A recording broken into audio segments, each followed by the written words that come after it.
It's one thing I know, I reap what I sow. I'm walking down this road of mine, this road that leads me home. So am I wrong for thinking that choices are for real? Now am I wrong for thinking we're responsible when we see? But that's just what is real. It's time for the Soteriology 101 podcast, where God is most glorified by his love and provision for all people. Welcome your host, the Director of Apologetics for Texas Baptists, an adjunct professor of theology, and a local teaching pastor, Dr. Leighton Flowers. Hello and welcome to Soteriology 101. Today we're going to talk about theodicy, the problem of evil. This is one of the biggest questions asked with regard to apologetics. Is if God is good, if he's all-powerful, then why is there evil and suffering? We're going to get into that. Before we dive into the question of today's podcast, however, I just want to point out a few things to you here at Soteriology 101. Here's a way in which you can get involved and be a part of our team. The only way we make this happen is if people give and help support what we're doing here. So you click on the support link, you can become a one-time giver, or you can become a monthly patron. Those who are monthly patrons have a special way of communicating with me because I'm not able to answer all the questions that everybody sends my way. But of course, I always want to take time for my patrons because they're putting their support behind this ministry, and I really appreciate them doing that. And I appreciate those who are helping to spread the word by sharing the podcast, by sharing the blog and the articles that are being produced. You can also see there's a beliefs page. This gives you more information about traditionalism. It also may answer a lot of questions about resources that you're looking for. You can also see the search feature if you have a question to search there first before messaging me, just simply because I'm not able to answer all those questions. And so let's dive in now with the question of theodicy. Theodicy, the problem of evil. If God is all good, he's all powerful, then why in the world is there moral evil and suffering in the world the way that it is? There have typically within Christian, evangelical Christian faith, there's been two ways in which people have dealt with and answered the problem of evil. There's the free will theodicy, which is ultimately God's permission of evil. In other words, he permits evil because he creates mutable creatures. He creates people who are able to make free choices. And when we say free, we mean libertarian free. We mean they are able to do otherwise. They could either sin or not sin. Adam and Eve in the garden could sin or not sin. They weren't created to sin. They weren't created with a negative nature or bad nature to make them sin. Same with Satan before them. We don't believe that Satan sinned because God preordained or predetermined for Satan to sin or somehow controlled his nature to make him to where he would sin for certainty. These are free actions of moral creatures. And so what I've stated here is God created humanity with the ability to make free moral choices which allowed for or permitted evil to enter into the world. While God certainly foreknew that free creatures would bring evil and suffering, he must have understood this was necessary for real love and relationship as opposed to a toy world with creatures that work more like machines. C.S. Lewis has a quote very similar to this, just explaining the free will theodicy. And we're going to listen to some quotes from some leading apologists who hold to this free will theodicy. This is the most popular Christian way of answering the problem of evil. However, there are those within the Calvinistic world, and they're not consistent in this. You'll see some Calvinists answer the problem of evil in a lot of the same way that we do as those who hold to libertarian free will. And I'll play you some clips of that as well.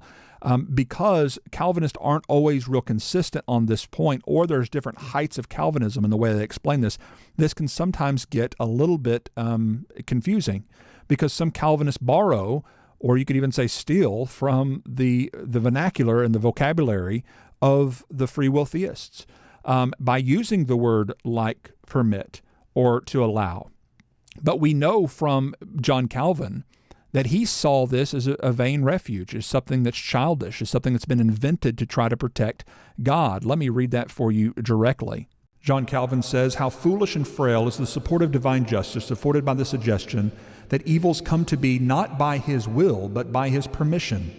It is quite frivolous refuge to say that God obtusely permits them when Scripture shows him not only willing, but the author of them."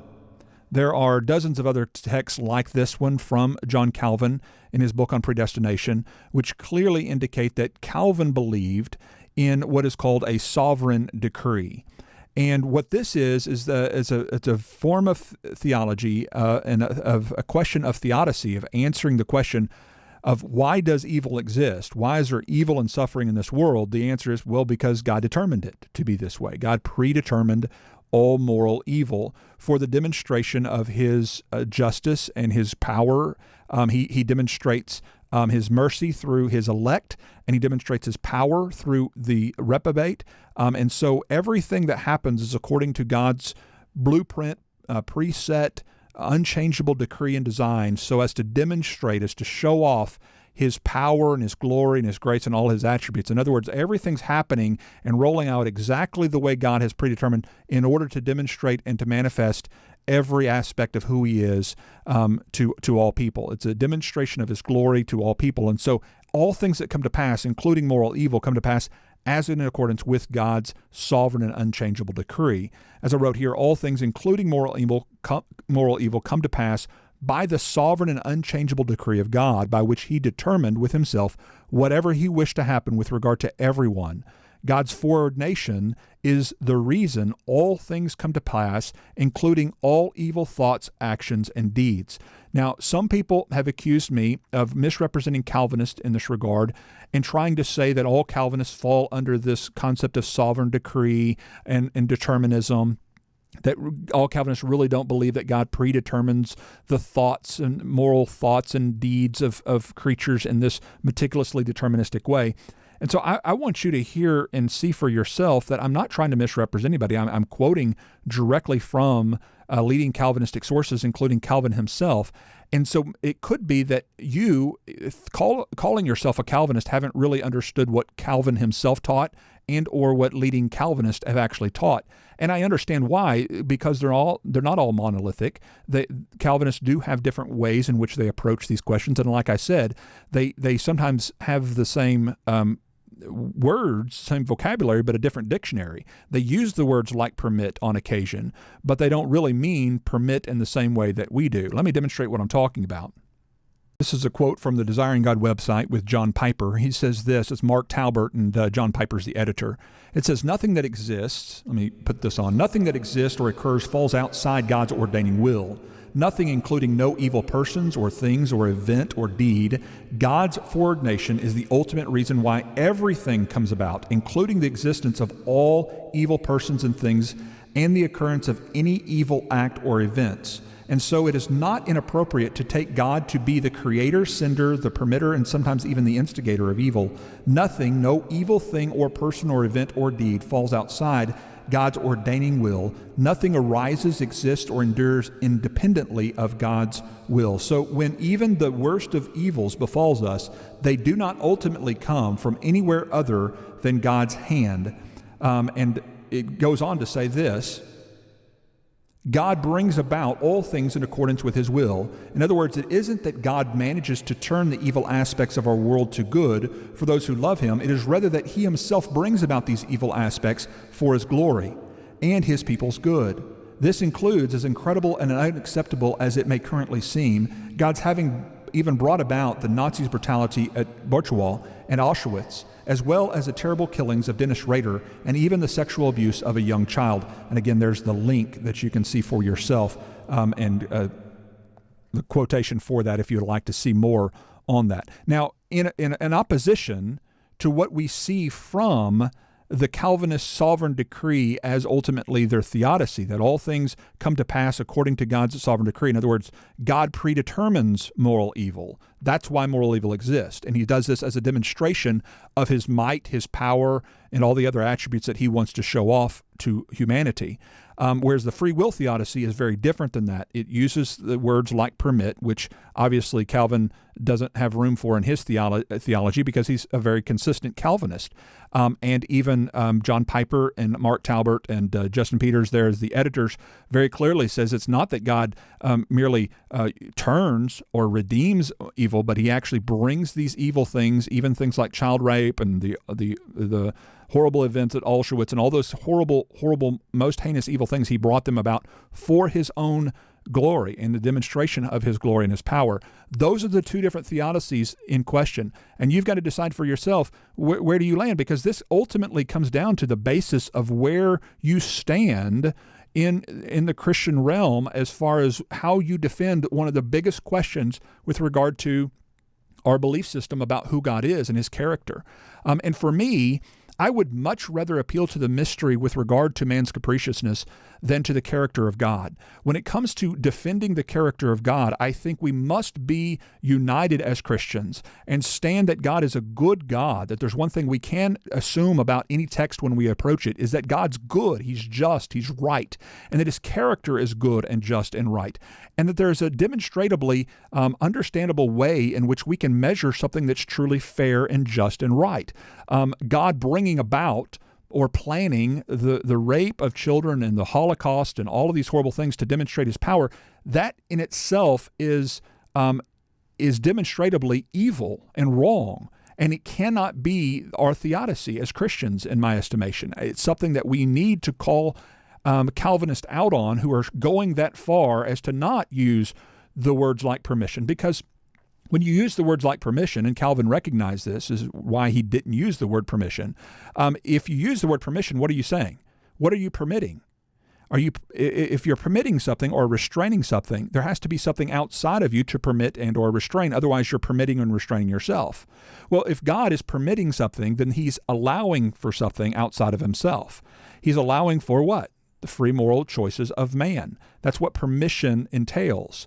And when John Edwards was pushed on this point by his adversaries, he resorted back to say, well, it's not bare permission, which what he means is that God's permitting that which he's determined. He's permitting his own decrees, which is just nonsensical. You might as well just leave out the word permission altogether, which is what John Calvin does, because that makes more sense to say that God has willed or decreed this thing, not that God merely permits free creatures to act autonomously and separately from him.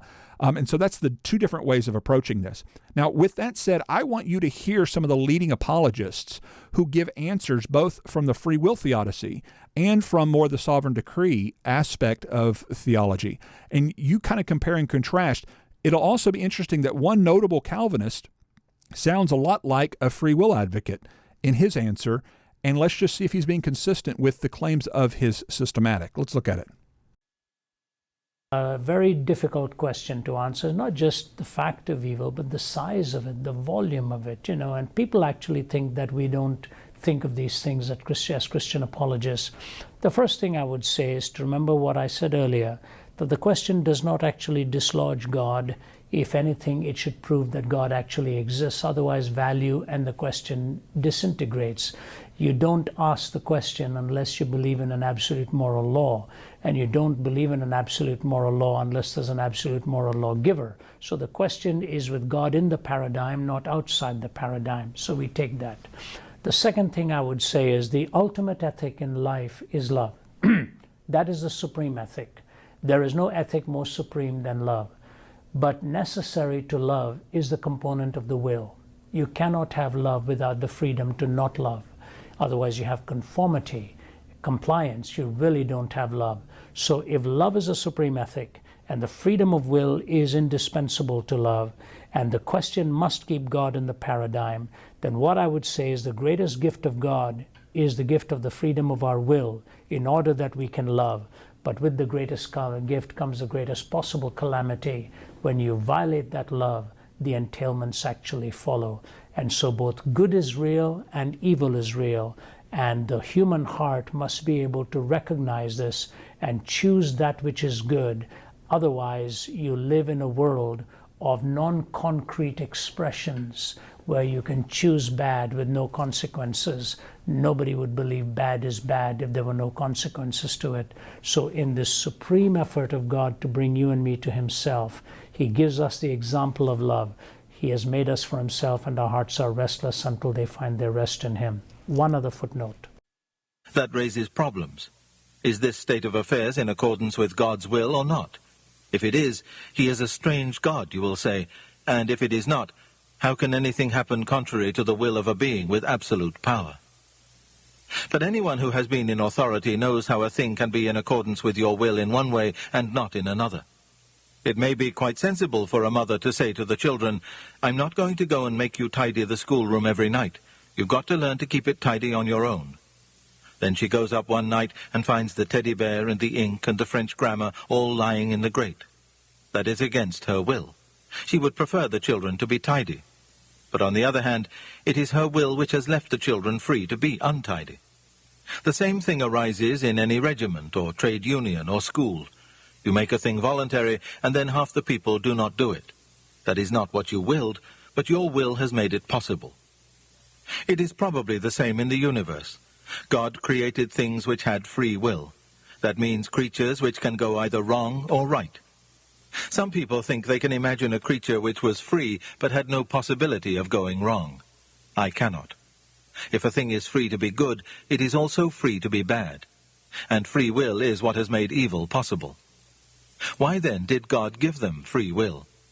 Because free will, though it makes evil possible, is also the only thing that makes possible any love or goodness or joy worth having. A world of automata, of creatures that worked like machines, would hardly be worth creating. The happiness which God designs for his higher creatures is the happiness of being freely, voluntarily united to him and to each other, in an ecstasy of love and delight compared with which the most rapturous love between a man and a woman on this earth is mere milk and water. And for that they must be free. Of course, God knew what would happen if they used their freedom the wrong way. Apparently, he thought it worth the risk. Perhaps we feel inclined to disagree with him. But there is a difficulty about disagreeing with God. He is the source from which all your reasoning power comes. You could not be right and he wrong any more than a stream can rise higher than its own source. When you are arguing against him, you are arguing against the very power that makes you able to argue at all. It is like cutting off the branch you are sitting on. If God thinks this state of war in the universe a price worth paying for free will, that is, for making a live world in which creatures can do real good or harm and something of real importance can happen, instead of a toy world which only moves when he pulls the strings, then we may take it is worth paying. When we have understood about free will, we shall see how silly it is to ask, as somebody once asked me, why did God make a creature of such rotten stuff that it went wrong? The better stuff a creature is made of, the cleverer and stronger and freer it is, then the better it will be if it goes right, but also the worse it will be if it goes wrong. But if God is all good and all-powerful and all-knowing, why does he allow bad things to happen to good people? This is, I think, the principal argument for the atheistic side that my opponents in the debates will sometimes bring up. And I think that there's a couple of ways to respond to this. First, we need to understand what the atheist is claiming here. Is he arguing that God and suffering are logically incompatible with each other? If he is, then he needs to show that there's some sort of implicit contradiction there, because there's no explicit contradiction.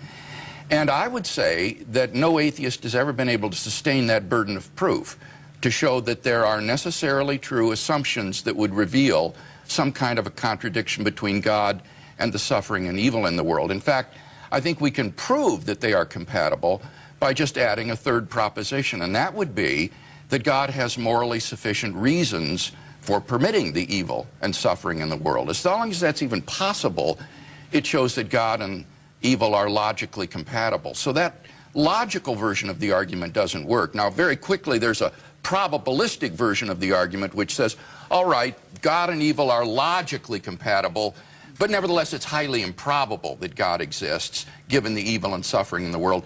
And I think there's a number of moves that the theist can make in response to that argument to show that it's not improbable that God exists, given the suffering in the world. I happen to believe, I'm going to try and be as objective as I can throughout the debate, that the reasons why there is suffering and pain are entirely obvious, and in fact they're inevitable if there is a loving God. But how would you explain them?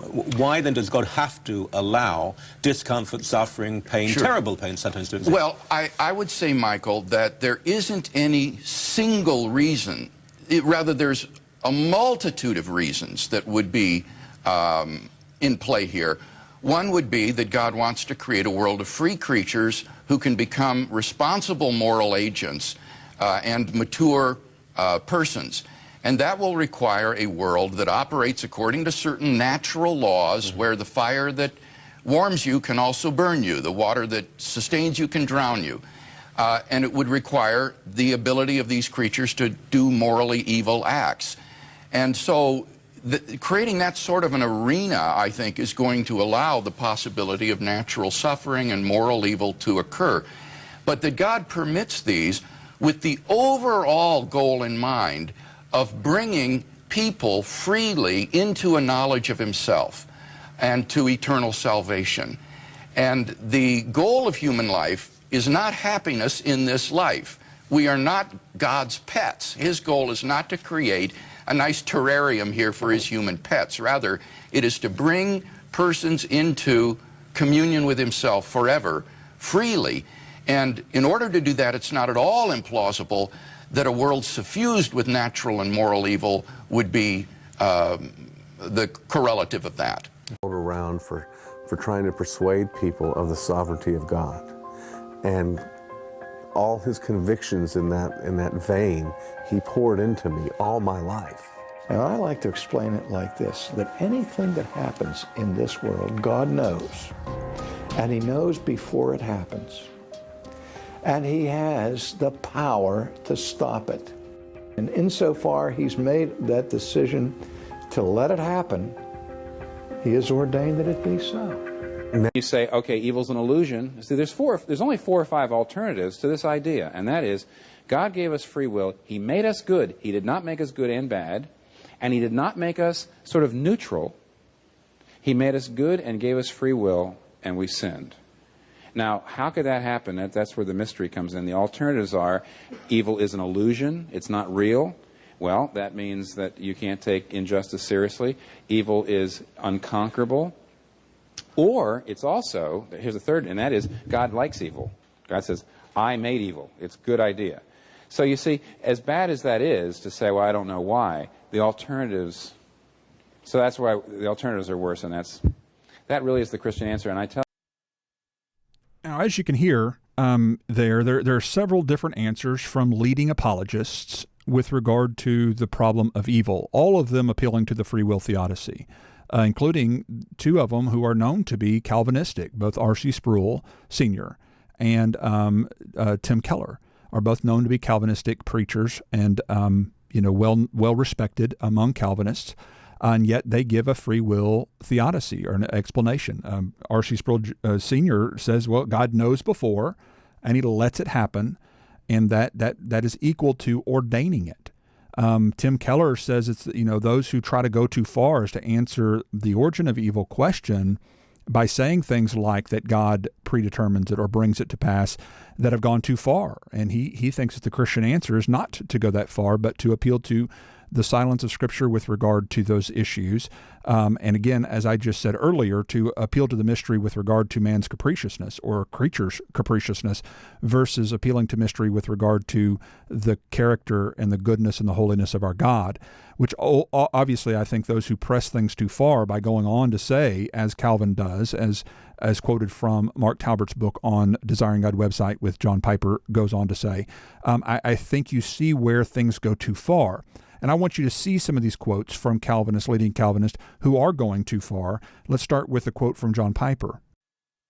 God predetermined every tiny detail in the universe, such as dust particles in the air, and then I should add here, including all our besetting sins. Yes. There's a great quote from... Okay, and just stopping there, because notice the answer to the question was clearly, has God predetermined every detail in the universe, including man's sin? The answer is clearly yes.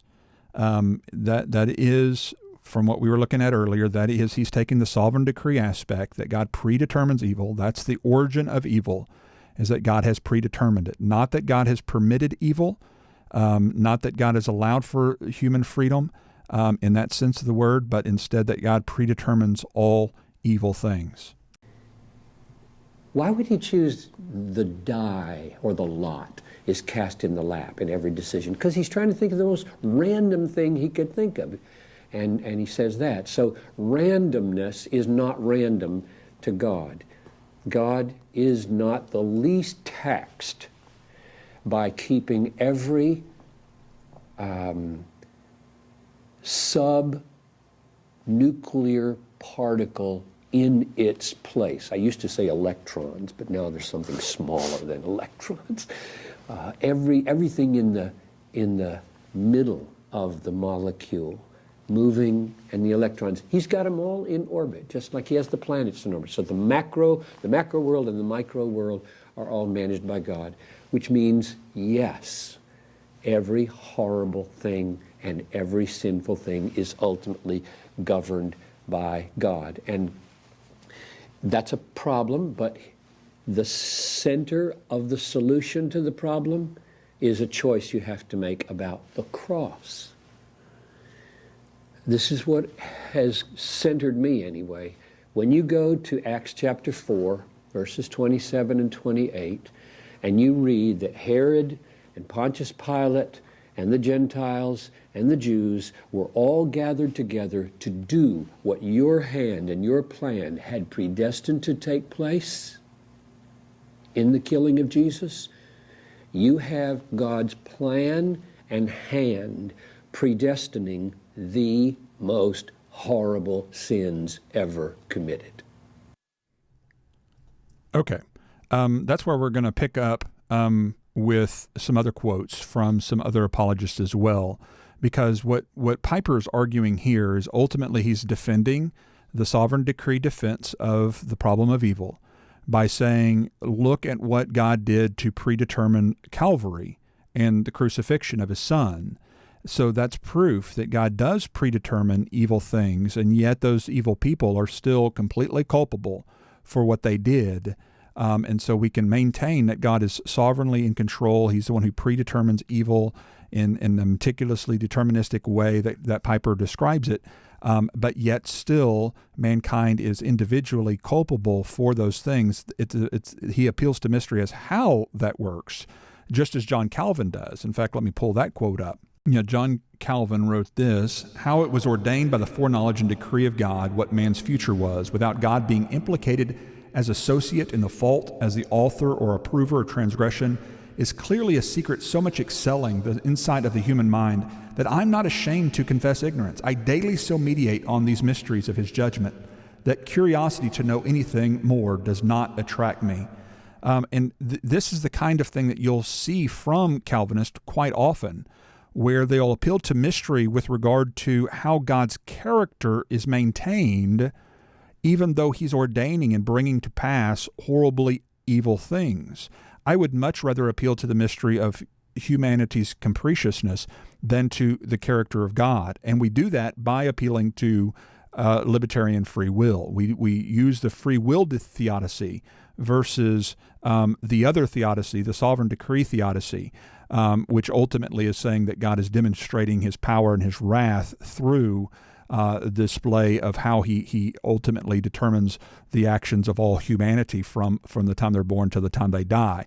And that is not a sound, in my estimation, a sound theodicy. I also wanted you to hear from one other theologian, Dr. James White, many of you are familiar with from our discourses back and forth, but he went over this particular issue in a debate on the Bible Answer Man with George Bryson, where he was asked the question about evil and suffering and why it exists. And Dr. White gives a similar defense, and as that you hear from John Piper, that God does ultimately sovereignly decree all things, and thus everything that brings to pass, he does so for a sovereign individual purpose. Like individual child rape is brought by for an individual purpose and a reason. So let's listen to that. Question. Let me ask you this question, and this will put it into perspective to show the difference. When a child is raped, is God responsible, and did he decree that rape? If he didn't, then that rape is an element of meaningless evil that has no purpose. What I'm trying to point out by going to Scripture... So what is your answer there? Because I want to understand the answer to that question. I'm trying to go to Scripture to answer it. Yes, but what is the answer to the question that he just asked so that we can understand what the answer is? I mentioned to him, yes, because if not, then it's meaningless and purposeless, and though God knew it was going to happen, he created without a purpose.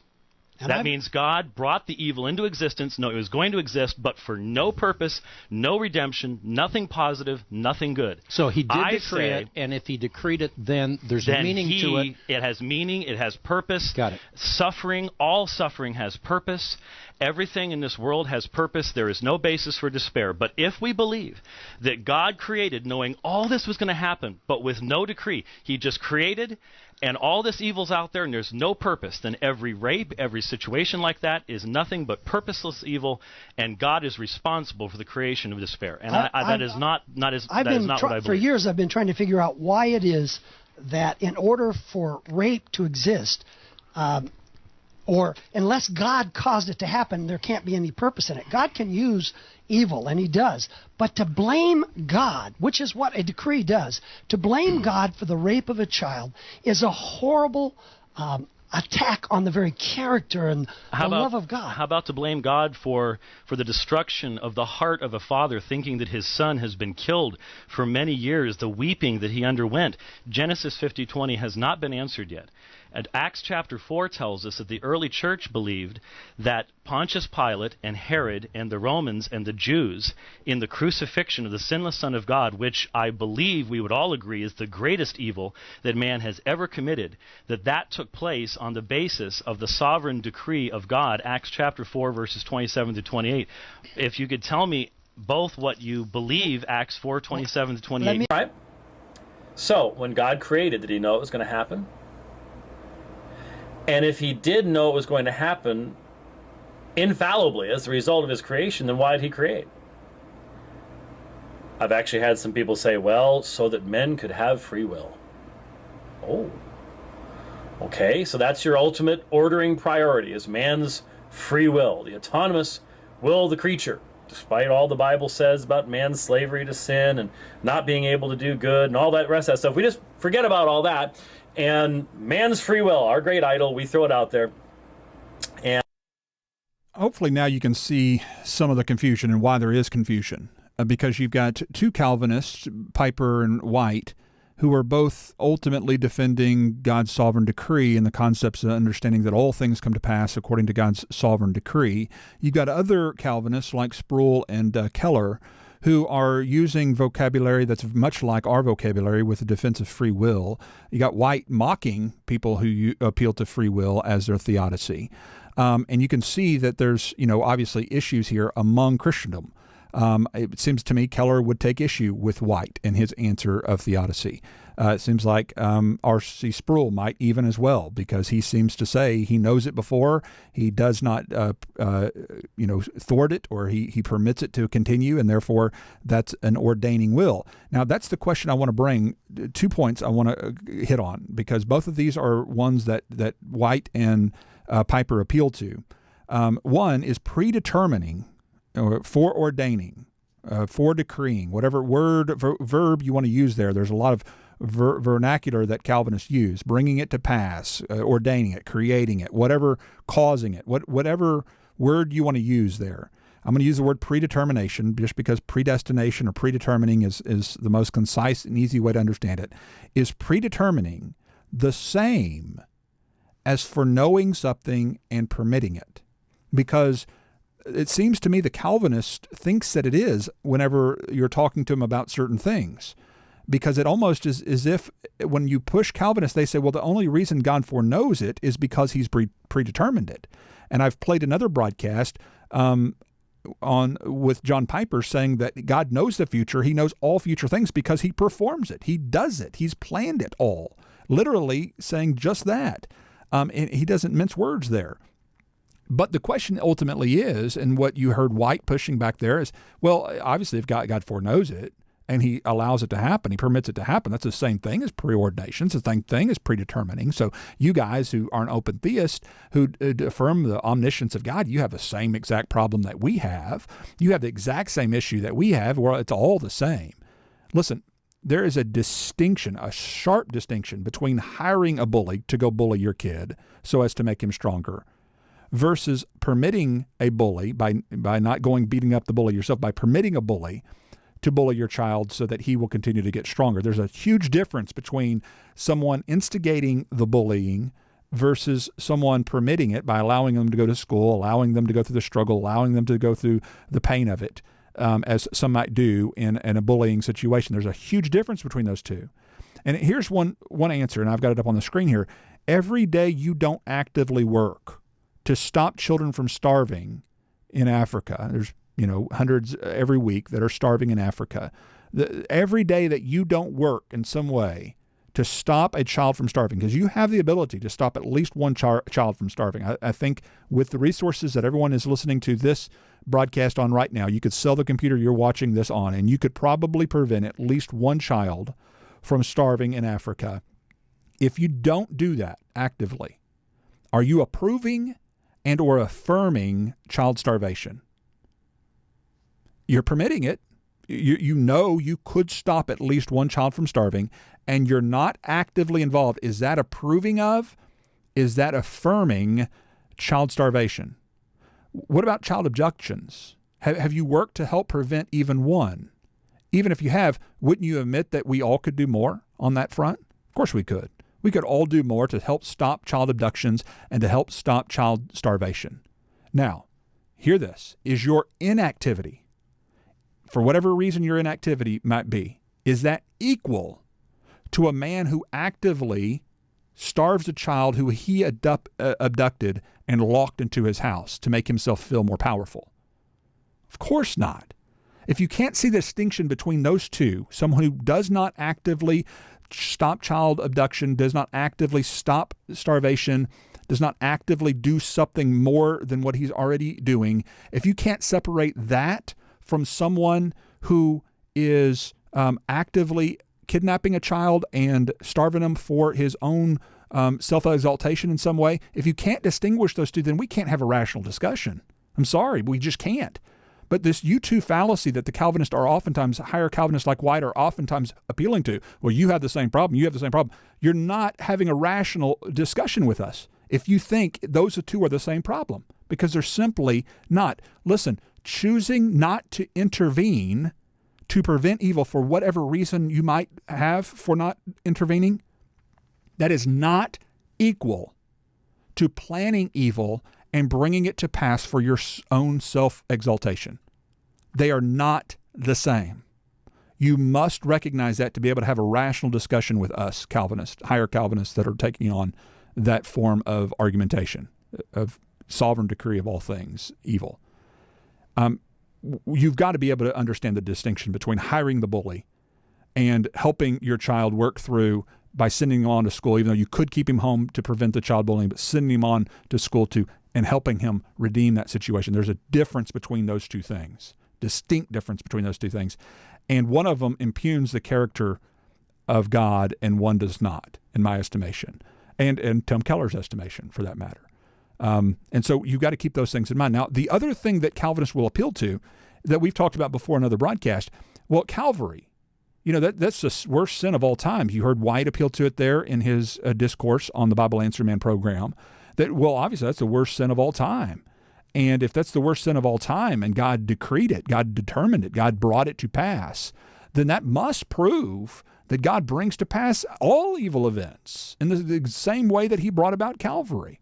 Well, that's just a non-sequitur. It doesn't follow that if someone brings about X, Y, Z, it doesn't prove that they bring about A, B, C, D, E, F, G, H, I, J, K, L, M, N, P, all the way through everything. It's a non-sequitur to say because someone determines this, therefore we must conclude God determines everything.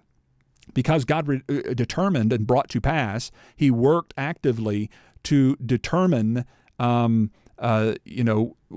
the redemption of sin. Therefore, we must conclude that God determined all the sin that was redeemed. It just is a non sequitur. It's self-defeating. John Piper is even quoted as saying, he says, if you don't have a category for God ordaining sin without himself sinning, you can't handle the cross. And that's the very point he's making, is that God must have we must have a category for God for ordaining sinful actions without himself sinning. And if you don't have that category, then you can't handle the issue of the cross. That's what he's saying. And I would say this, if you don't have a category for police officers coordinating criminal behaviors without themselves committing a crime, you can't handle a sting operation. And if you think a sting operation proves that the police department brings about all crimes and all the criminal intentions of criminals, then you'd likely fall for the meticulous determinism that Piper's advocating in his quote above. Proof of God's involvement to ensure the redemption of evil is not proof that God brings about all evil. Let me say that again. Proof of God's involvement, whatever level of involvement you want to argue that is, which I would not argue that it's meticulous determinism of Pilate and Judas and all those other things. I would think that it's God using within his divine knowledge the free moral actions of free moral creatures to bring about his plan through their evil intentions, just like a sting operation a police officer would do. He hides his identity as a police officer. He allows for the criminal to do their criminal activity that they would already freely want to do. Because he hides his identity, like Jesus does when he's here on earth and speaking to them in parables and not revealing his messiahness to everyone. He hides his identity, much like an undercover police officer might in a sting operation. And therefore, the involvement of God is sinless because he uses their own free moral actions. He hasn't determined their choices by determining their desires and their nature in such a way that they could not do otherwise, but instead he's using their free moral choices to bring about his good purposes. So proof of God's involvement, at whatever level you want to say that is, which I think it's a lot lower level than what the Calvinist is through compatibilism arguing that it is, if proof that God's involvement to ensure the redemption of evil is certainly not proof that God brings about all evil. God is not working to redeem his own determinations.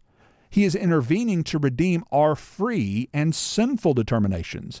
That should go without saying, but apparently it's something that needs to be said over and over again to our Calvinistic brethren, those who are taking things further than what Tim Keller warns that they should by answering questions that the Bible is silent upon. And I would remind Deuteronomy 29:29 that those things that are revealed belong to man, but those things that are hidden belong to God. And when you step outside of the realm of Scripture to say that God brings about evil and suffering by sovereign decree, because otherwise it's purposeless, like White says.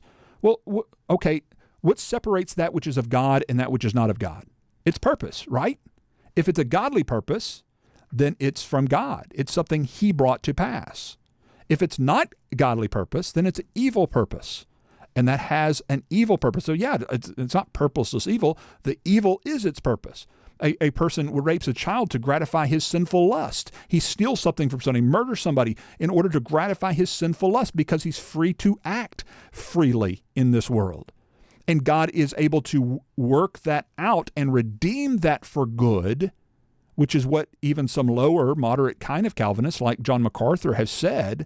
But they say that in contradiction to what men like Piper say, as we saw in the quote above. Here's the quote from John MacArthur, again, a more moderate, lower form of Calvinist, maybe more like Tim Keller, where he says, God's role with regard to evil is never as its author. He simply permits evil agents to work, then overrules evil for his own wise and holy ends. That's what we say. That's what Ravi Zacharias would say. That's what William Lane Craig would say. That's what C.S. Lewis would say, is that God simply permits. Look back at the chart again. Look back at the two theodicies. That's the free will theodicy. What's he using there? He's using the word permit, that God permits evil. When I quoted this, as a matter of fact, I copied and pasted this quote from John MacArthur, and I put this on Twitter in response to Phil Johnson, the president of his ministry, Grace to You Ministries, with MacArthur.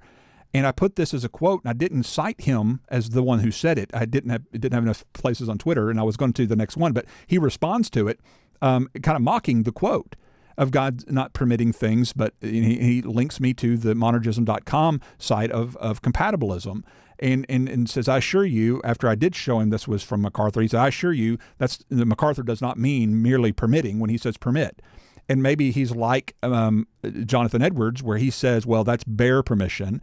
And he explains permission as not really being permitting, that God's just permitting his own decrees.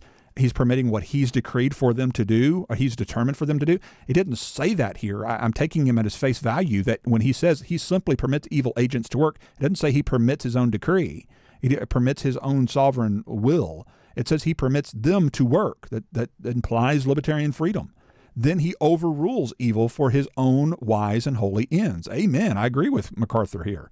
Ultimately, he is able to make all things, including all fruits of all evil of all time, work together for a greater good. This is commentary over Romans 8:28. I agree with MacArthur in this quote, but if you reread that last paragraph that he's emboldened that we just went over, notice he says he simply permits evil agents to work and then overrules evil for his own wise and holy ends, while Piper's article from Mark Talbert says the opposite.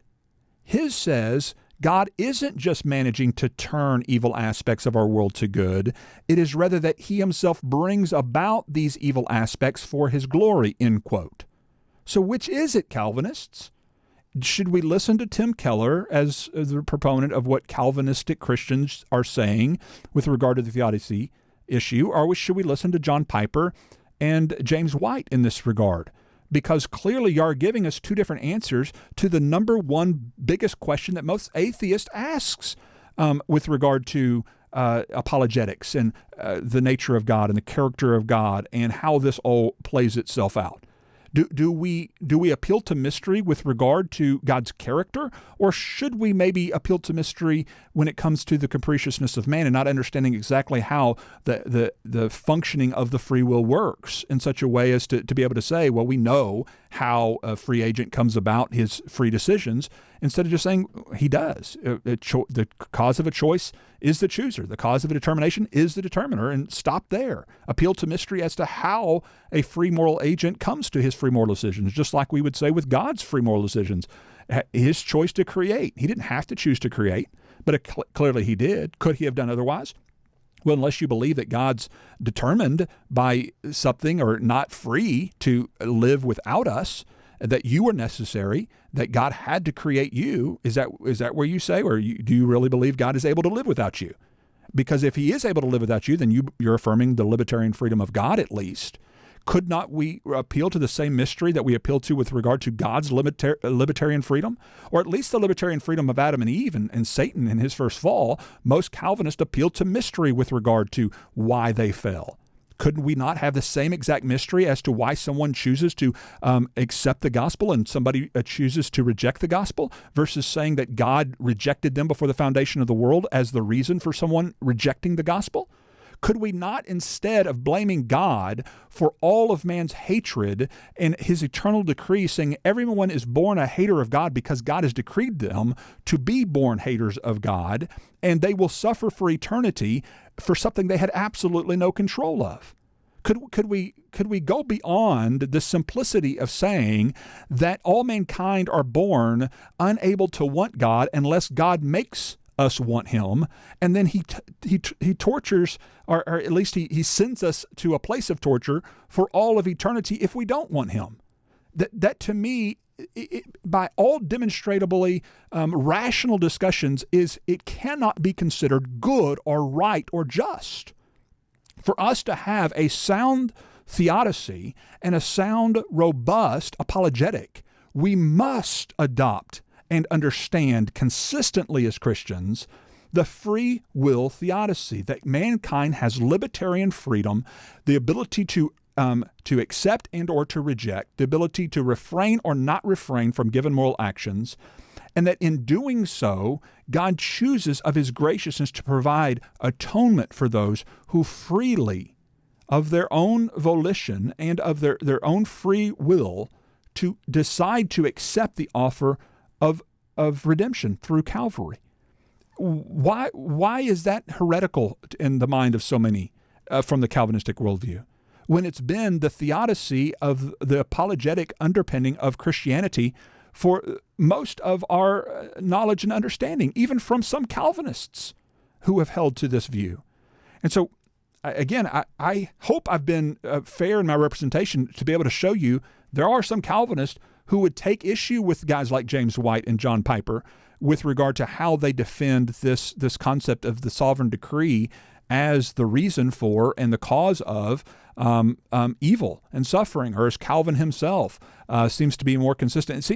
I mean, I don't know how to say this, but it seems to me James White and John Piper are actually the only two representing actually John Calvin's teaching, because they're the ones who are actually saying the things that John Calvin himself said with regard to the concepts of permission versus his sovereign will and decree.